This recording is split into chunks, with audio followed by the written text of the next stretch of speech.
আত্মবিশ্বাস চলে আসবে যে আমি কিছু একটা করতে পারবো, শুধু ঘরে বসে থাকবো না, কিছু একটা করতে পারবো। পড়াশোনার ফাঁকে ফাঁকে যদি দুই একটা আপনি প্রজেক্ট সাবমিট করেন, সফটওয়্যারের কাজে যদি করেন, দেখবেন আসলে সরকার সরকার না যাদের কন্ট্রাক্টে যে আপনারা কাজ করবেন সেখান থেকে আপনাকে টাকা দিয়ে দেবে, ব্যাংকের ডলারের মাধ্যমে টাকা দিয়ে দেবে।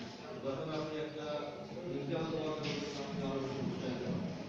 এখন এইসব বিষয়ে আমাদের ট্রেনিং হবে, এটা আপনাদের নিজেদের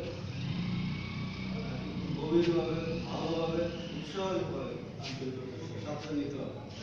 সরকার এত চেষ্টা করছে, এই ট্রেনিংকে যদি আপনি বাইরে করতে যান মিনিমাম 10,000 টাকা লাগবে মিনিমাম। আর এখানে আপনাদেরকে ফ্রি করানো হচ্ছে, আপনাদের লজিস্টিক সাপোর্ট দিচ্ছে, ল্যাপটপ দিচ্ছে, এখানে থাকা বিভিন্ন লাঞ্চের ব্যবস্থা আছে, সামান্য অনারিমের ব্যবস্থা আছে। এই জিনিসটাই আপনি যদি বাইরে করতে যান দেখবেন অনেক খরচ হয়ে যাচ্ছে, আর আপনি যেতেও চাবেন না, কারণ 2-1 দিন পরে আপনার ভালো লাগবে।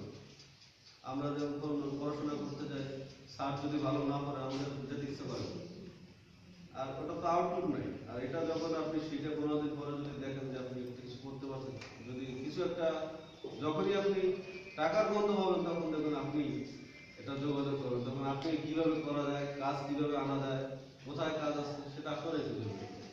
মূল উদ্দেশ্য হলো সরকারের যে আপনাদের নারীদেরকে মেয়েদেরকে নিয়ে আসে ইউনিয়ন পর্যায়ে থেকে। এটা তো ঢাকায় থাকতে পারবে, ঢাকা মেয়েরা অনেক ফার্স্ট তারা করতে পারবে, তাদের কিন্তু সরকার ওইভাবে চিন্তা করে, তারা এমনি ফার্স্ট। আমাদের গ্রামের পর্যায়ে যে মেয়েরা আছে তাদের উঠিয়ে নিয়ে আসার জন্য মূলত এই ট্রেনিং একেবারে ইউনিয়ন হচ্ছে। আমাদের পটুয়াখালী সদর 2টো ইউনিয়ন হচ্ছে এখন, তার ভিতরে আমি মাদার বুনিয়াকে সিলেক্ট করেছি আর আমাদের কালীগঞ্জ করেছি।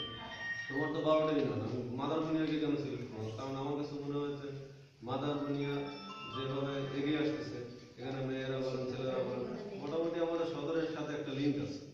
আর এখানকার চেয়ারম্যান সাহেব সাপোর্ট দিচ্ছে, আমি তাকে বলার সাথে সাথে নিয়ে অনেক চেয়ারম্যান নেন ভাবে কি একটা ঝামেলা দরকার, সেজন্য আমি তাকে সিলেক্ট করেছি। আর ওনারাও এখানে আসছে, মূল উদ্দেশ্য আপনাদেরকে নিজেদেরকে উন্নয়নের জন্য, আমাদের নিজেদের উন্নয়ন না। আমরা কিন্তু 2-1 টাকা পাবো না, আমাদের সেই উদ্দেশ্য নেই, সরকারের সেই উদ্দেশ্য নেই। আমরা এমনি আসছি, চেয়ারম্যান সাহেব তার কাজ থেকে চলে আসছে আমার জন্য, আমি আমার কাজ থেকে চলে আসছি, আমার আপনার সামনে 6-7টা কাজে আমি বেরোবো। এই মূল উদ্দেশ্য হলো আপনাদের ভালোর জন্য। আপনারা 20 জনের ভিতরে যদি আমি যদি মনে করি 2-3 জনও যদি আয় করতে পারেন তা তো আমরা, কারণ এই 20 জন তো জানতে পারলেন ল্যাপটপ কি কম্পিউটার কি সেগুলো তো মোটামুটি জানতে পারলেন। এই 20 জনের সাথে সাথে আপনারা যারা বন্ধু বান্ধব আছে তাদেরকেও জানাবেন যে এখানে এই করা যায়। আর কিছু না পারেন ল্যাপটপে বসে, অনলাইনে বসে, কম্পিউটারে বসে নিজের সামনে যে চাকরি দরখাস্ত সেগুলো তো করতে পারবেন। এই যে বিদেশে নিচ্ছে সেগুলো তো জানাতে পারবেন। আপনি এখানে বসে আপনার স্বাস্থ্য সম্পর্কে জানতে পারবেন, কীভাবে জানতে পারবেন? প্রত্যেকটা সরকারের অফিসে এক একটা ওয়েবসাইট আছে, আমাদের যে ইউনিয়ন পরিষদ এখানে ওয়েবসাইট আছে। আপনি আপনার সেই ইউনিয়ন পরিষদে যদি যান, প্রত্যেক মেম্বারের নাম্বার, মোবাইল নম্বর সব আছে, সচিবের নাম্বার আছে, এই ইউনিয়ন পরিষদে কি কি কাজ হয়, কোথায় হয়, কয়জন ভিজিটি করলো সবাই জানতে পারে। এরকম একটা ডিভাইস সরকার তৈরি করে ব্যবস্থা করছে, সামনে আরো পাবেন।